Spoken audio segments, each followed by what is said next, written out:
Hey friends, so this is kind of the second time I did this assignment because the first time I was really confused and just wrote a whole paper and did a whole presentation on nurse burnout. So if anybody has any questions on preventing nurse burnout, I have lots of information. Well, I deleted a lot of it, but I still have more information if you guys have any questions.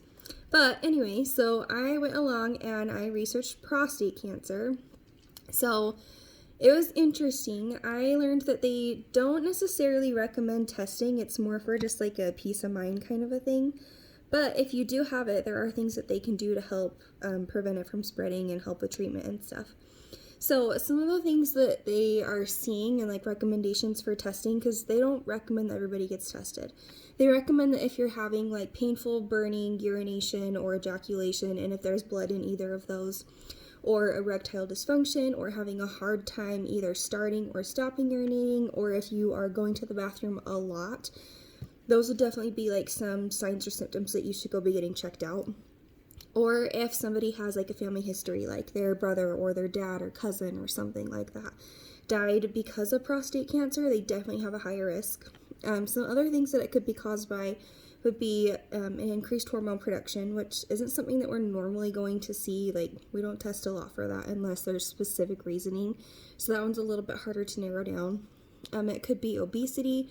Age is a huge factor. They say that about 13% of males within their lifetime are going to get it. It could be a diet that is low in fruits and vegetables and high in red meat and fat. And they could also be of African American descent, which puts them at a higher risk for some reason. It just does. They don't really have an explanation.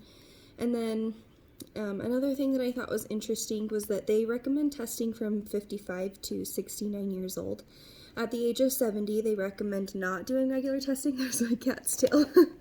But at that point, they recommend doing testing because they can do a lot more treatment. Treatment can be kind of invasive and can cause a lot more problems and a lot more harm than it's actually worth. So they say like getting tested and doing treatment is definitely up to like the patient's discretion and what they're feeling like. So once a person decides to get tested, they go in and they start out with blood work. So in the blood work, they're testing for PSA or prostate-specific antigens, which is basically just a marker saying, hey, there's weird prostate cells in here. Like, come check it out, kind of a thing. And at that point, they'll go along and they'll do a biopsy. Biopsy can lead to a lot of other things, a lot of other problems. Like, they were saying it could lead to blood and urine or ejaculation again. Erectile dysfunction, like there was a couple problems that it led to. And then, of course, like a risk of bleeding and death is always a possible reason for that, possible cause. But it was definitely very interesting to learn about all of these. I think some of the things that we can do as nurses to help with this is just make sure that we're like there and understanding and supportive of our patients' decisions. Because yes, our patients may have high risk factors for this, but that doesn't always mean that they're going to have it.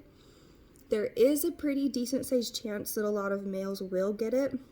Definitely the older they are, the higher their risk factor is. But that doesn't mean that we should be pushing like testing on everybody. We need to be understanding and compassionate and active listening. And especially if somebody's like super against getting tested because of religious beliefs or anything like that, we just need to be there for them and just be, I think, just respective nurses. So that's about what I've got. And then, like I said, if anybody has questions on like nurse burnout, I've got some more information on that. So thanks, guys. Bye.